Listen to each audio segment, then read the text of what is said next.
Yo, what's going on, guys? I'm at work, but Lonzo Ball, there's optimism within his camp that he is going to come back. We heard he's going to miss the rest of the season. We already knew that, but this third surgery is going to replace and be a transplant of knee cartilage. And he's only able to move his knee between 30 degrees and 60 degrees right now. He's not able to run or jump. And from what we're being told from The Athletic, that there is optimism within not only the Chicago Bulls organization, but Lonzo Ball's camp, the people around him, that this is the surgery that he needs. That this won't be Brandon Roy or one of those other terrible stories. We want this guy to be back. He's the closest thing that we've had to Jason Kidd since Jason Kidd left the NBA in 2011. And for me, I look at this situation, all right? He probably is going to miss next year of 2023 to 24. But at the end of the day, this was a guy who went from LA to New Orleans, who worked his way into being one of the best perimeter defenders in the league. And people don't realize how special the Bulls were through, 37 games last year with Lonzo.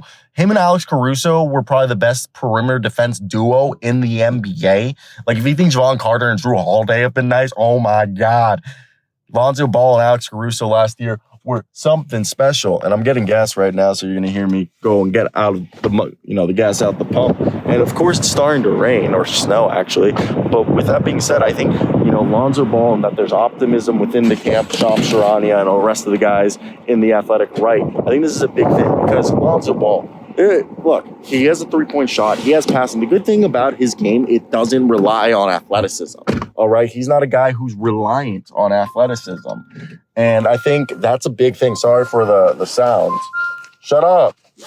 And that's the thing, is that I honestly, when you have a guy like Lonzo Ball who's going to be able to hopefully be able to come back, hopefully this isn't going to end his career, that's exciting news. That's exciting news.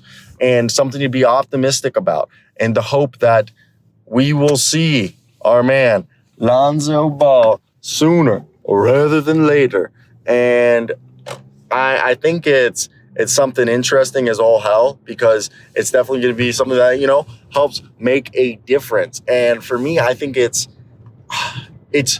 when you hear this is the news that we need to hear, because yesterday, I was too tired to make a video on it, but the fact that we're hearing that he could potentially be back and be able to come help this team, be able to play basketball and be able to I think it's better safe than sorry. You don't play him next year, and we just focus on, because the thing is if they do blow it up, that's the other thing we got to go into.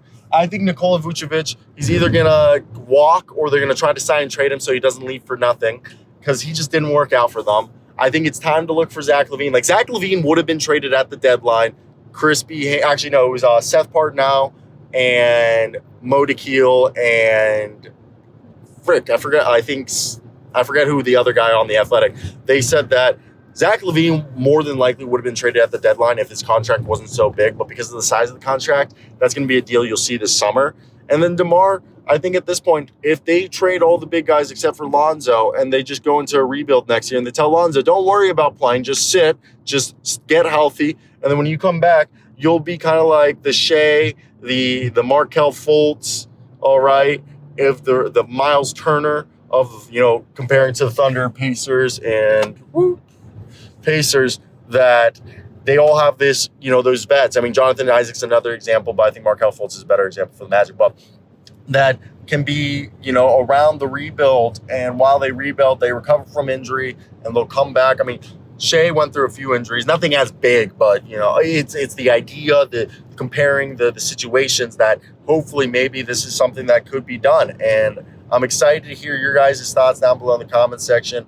Is there anything I might have missed that you guys would have liked to have heard? But yeah, I think it's definitely an interesting situation, to say the least. And it's one that we hope to see our man, Lonzo Ball.